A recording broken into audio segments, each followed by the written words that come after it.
Hello and welcome back to episode 8, I believe, of our Q&A series. It seems to be going down well. You guys and girls keep submitting questions, so thank you very much. I really do appreciate it.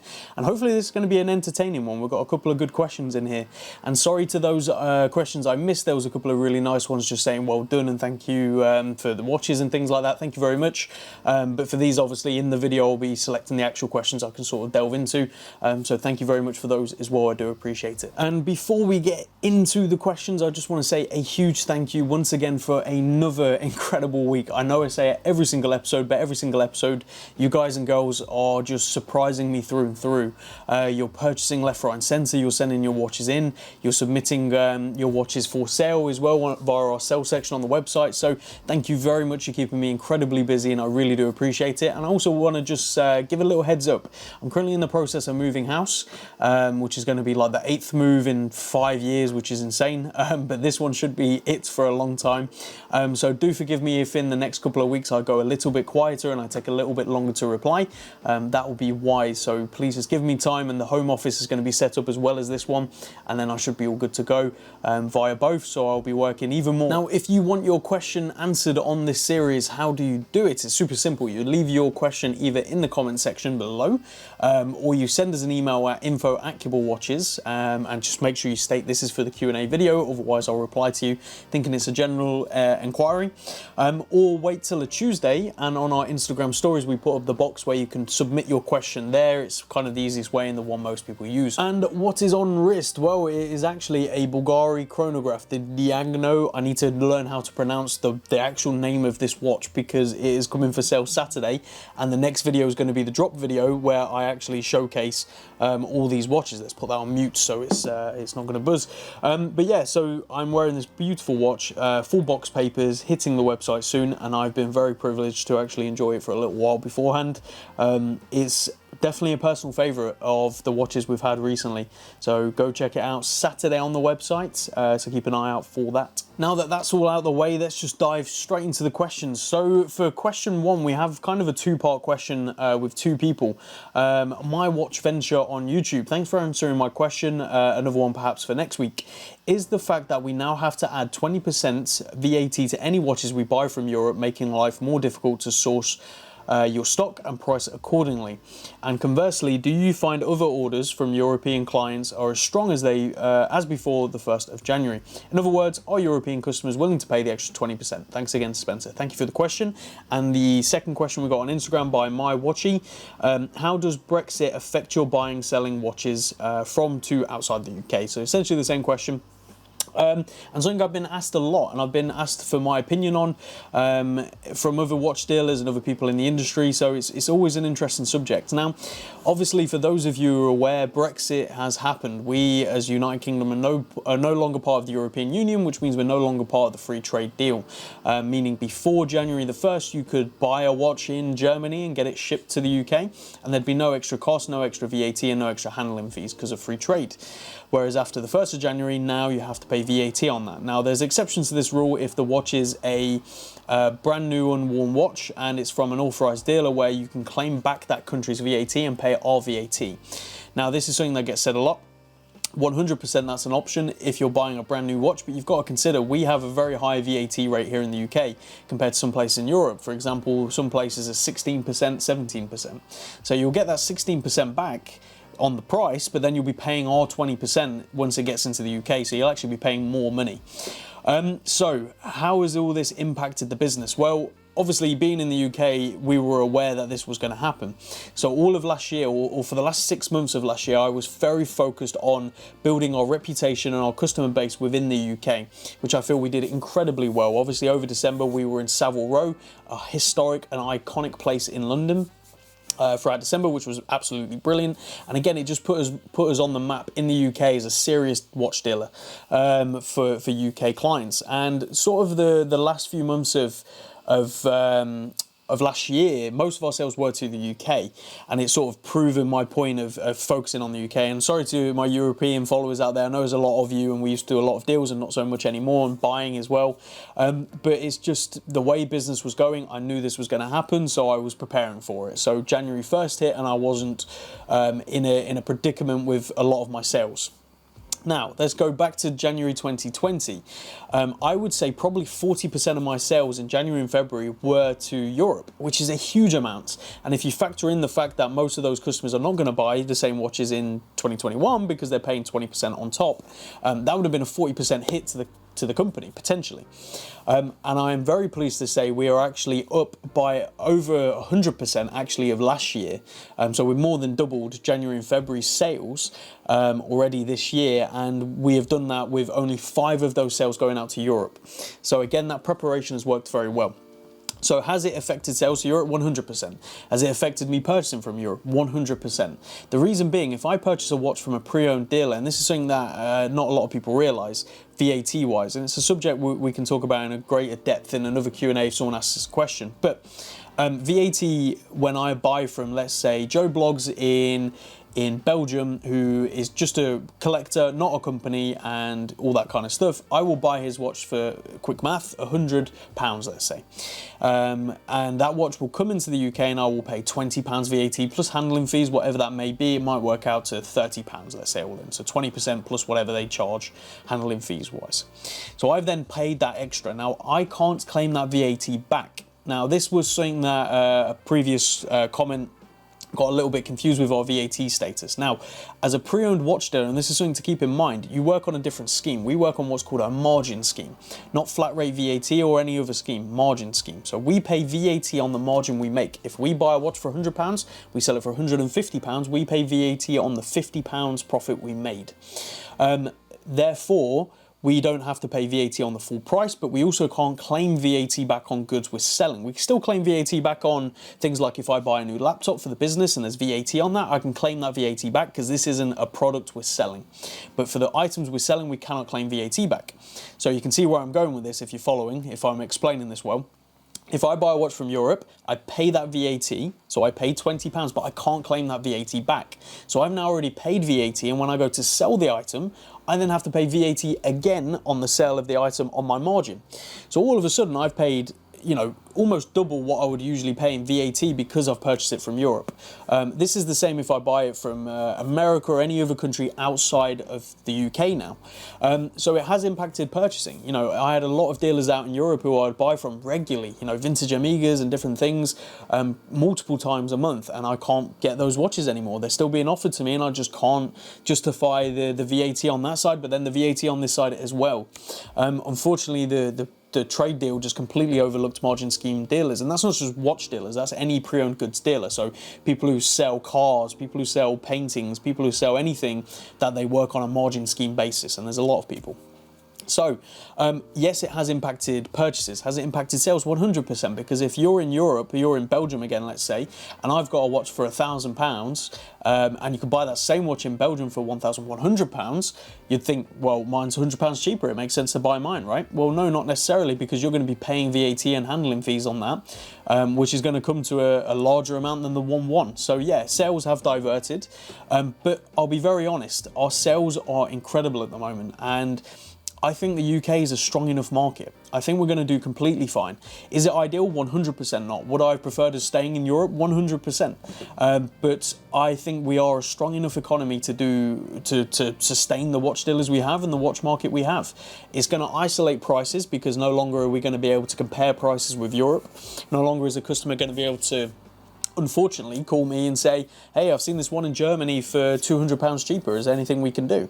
Because it's no longer going to work like that, you know. And obviously there's exceptions. People will say, yeah, but they can send it as a gift and all this stuff. Well, it's tax avoidance and we don't recommend that, so we're not going to entertain that as an option for people who want to negotiate. So I hope that explains it, and I hope I've explained it well.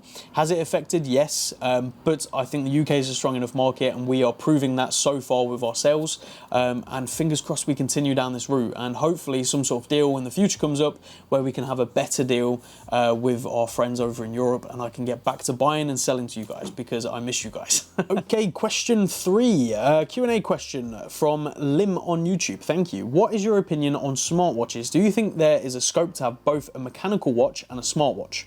And then there's a second part, also what camera do you use and how do you get good at product photography? So let's answer the first question.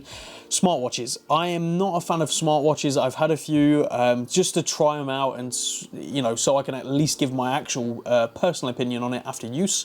Personally, the reason I love mechanical watches is because it does the very simple thing. It tells you the time, and it does it in an aesthetic way. I don't find smartwatches particularly nice to look at, but also I'm not one of these millennials or people in general who want to be connected all the time. I actually really dislike having my phone going off 24/7. I'm not a big fan of it, which in this industry is well, I mean, there's 12 messages come through already in the time of recording this, so I'm in the wrong industry for that. But I don't want something on my wrist buzzing to tell me that something in my pocket is buzzing. It just doesn't make sense to me. It's a wrist gadget, and they are incredibly useful, incredibly smart, and I feel like they make complete sense. You know, of course, technology was going to go down that route. Now, for me personally, I won't own them, but is there scope to have both? Yeah, 100%. I know a lot of collectors out there who have mechanical watches on one wrist and a smartwatch on the other because they're business people and they need to be connected for important calls or whatever it may be, and it's just convenient to see their messages pop up here so they don't have to get their phone out. Completely get it. So yeah, you can totally use both. So I hope that answers your question, but for me personally, I'm not a fan. And the second part of his question, as I forget regularly and I'm not a camera person, I don't usually remember. So what camera do you use and how do you get good at product photography? So the camera we use is actually a Nikon D5300. You can tell I'm not a camera person. And the lens we have is a Sigma 17 to 50mm 2.8. Really, really great lens actually this, and this is what we use for product shots with the light box you probably see behind me oftentimes. And the light box we use is by a brand called ESDDI.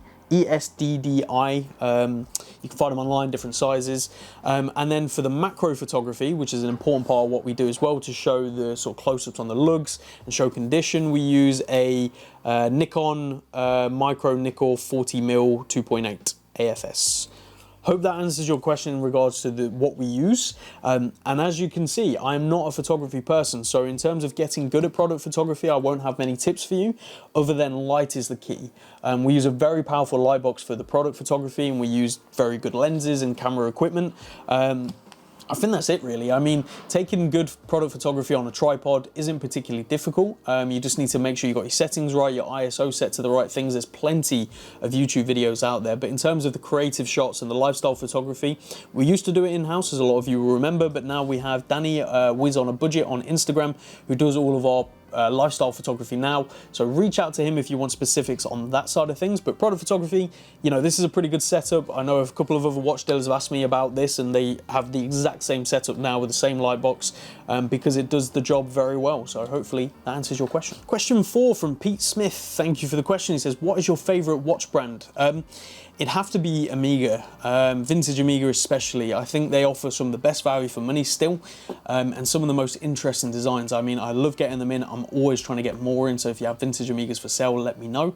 But vintage Omega is mine, and I look forward to actually hearing what your guys and girls' favourite watch brand is. Let me know down in the comment section. Question 7 from my dad, Kibsnick. Thank you for the question. Out of the metals materials watches are made of, which is your favourite and why? Well, the basic one is always going to be stainless steel. It's the most resistant to everything. It's the best metal, so it'll always be that. But other than that one, it'd have to be platinum.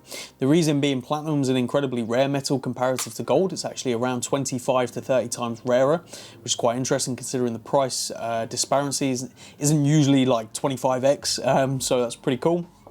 We'll wait for that to go by. I have no idea what's going on, but about 7 police cars just went by. So hopefully everyone's okay. But back to the point, platinum for sure, because it's a harder metal as well. It's very, very dense. It's a very white metal all the way through. It's just a very nice metal. And that goes back to my jewelry days when I used to work jewelry and sell wedding bands and engagement rings. 100% some of my favorite stuff. So platinum, if not stainless steel. Question 6 from Ahorn29. Not really a question, but can we see the state of your personal collection at some point? 100%. I'm going to do an update potentially in a couple of weeks, so keep an eye out for that. I have a new watch arriving in the next couple of days for my personal collection. It's going to surprise a lot of people. It's actually a chronograph. It's a modern watch from a brand I don't think anyone's expecting me to get a watch from, but I've always liked it and I'm very excited to add it to the collection. So I'll do a state of the collection, and maybe we'll filter out some things again like I did last time, because my last state of the collection, go check it out, I had a lot of watches. It was the most I've ever had, so that's why I filtered down. So maybe we'll end up doing that again. Question 7 from Varad Rampal. Again, apologies, I feel like I say your name wrong every time, so do forgive me, it's on screen. Can you recommend any affordable GMT watches for women in sizes smaller than 38mm? Thanks. Great question. And as some of you may know, I do these on the spot. I don't actually look at the questions before the episode. Some of them I probably should, like this one, so I can be a bit more prepared. But I think Baltic do a good GMT watch, and I believe it might be around that kind of size. But I'd say the important thing is actually the lug-to-lug dimension. The reason I say that, this is a 40mm chronograph watch, the Bulgari, but the lug-to-lug is incredibly short and it wears incredible on the wrist. So I'd say don't always go down just to the case size. Look at the lug-to-lug length and try things on. But I think Baltic do a good option. I think there is a very affordable, depends on how affordable you're talking, but I think there's a rotary GMT. I can't remember if it's mechanical. It looks okay. It kind of looks like a Rolex ripoff a little bit, but I think it's affordable, and it is a GMT. So hopefully that answers your question. Question 8 from Stan Watches. Last time your jaw dropped when you saw a new watch release. It'd have to be the Fears Brunswick Brown that recently just got released. 5 pieces, sold out in 2 minutes, and you can see why. I think what they did was beautiful. The design is incredible, and the strap choice is pretty fun as well. I mean, the NATO on a Brunswick is cool. A Bund strap, you know, I would personally take off the Bund part and wear it on that, I think it was Buffalo, Nubuck Buffalo. Really beautiful.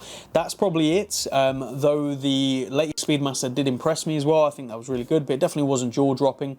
There's not many jaw-dropping watches being released anymore, in my personal opinion, that I also like, and I think that's the key factor. You know, the H. Moser did some crazy stuff, and there's been lots of crazy releases, but they're not really my kind of thing, whereas the Fears watch definitely was. So hopefully that answers your question. Let me know what yours is. Question 9 from S4 on Instagram. Funny one this. What's the silliest mistake you've made in the watch dealer game, and why?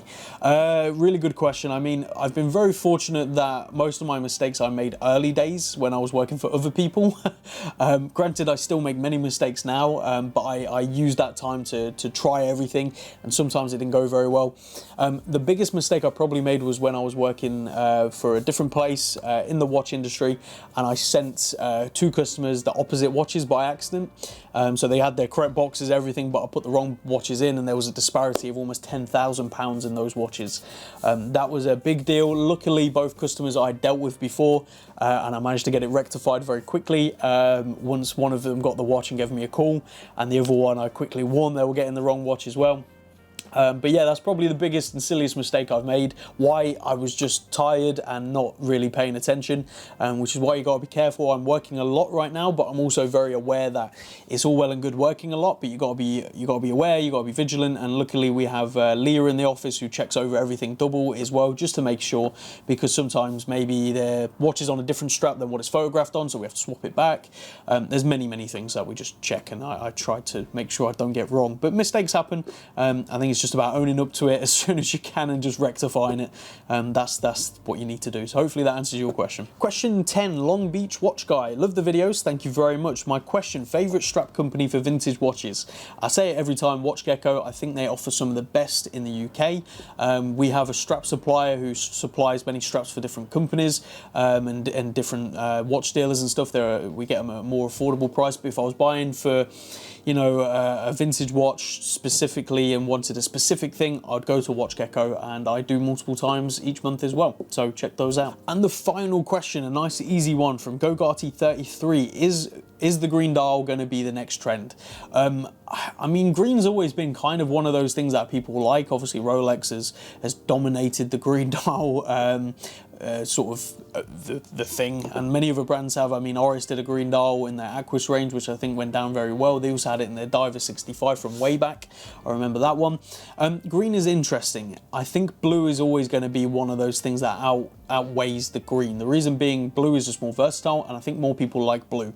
And speaking personally, I prefer blue to green as well. I'm not a very green person. I don't really wear green. I mean, I've got a Barber that I guess is green. But for the most part, blue. I don't think it's going to be the next trend. I think there's definitely going to be an increase in popularity, but I think that's just the way the whole industry is going, really. I mean, blue's becoming more popular, white's becoming more popular, salmon's becoming more popular. So I think greens is going to follow that trend and not be a sort of standout because of it. Hope that makes sense. So there you have it, guys and girls. That is this week's episode. I hope you enjoyed it. Apologies if I seem a little less energetic than usual. I'm going to make sure I go get an energy drink soon, and that might perk me up a bit, or another coffee. We'll wait and see. But thank you all very much for watching. I really do hope you enjoyed. Don't forget to submit your questions for the next episodes, and most importantly, stay safe out there. We're getting closer to coming out of lockdown here in the UK. Each week is a week closer, so keep safe, keep well, and let's get back to some normality. It will be great. So we'll see you all next time. Take care.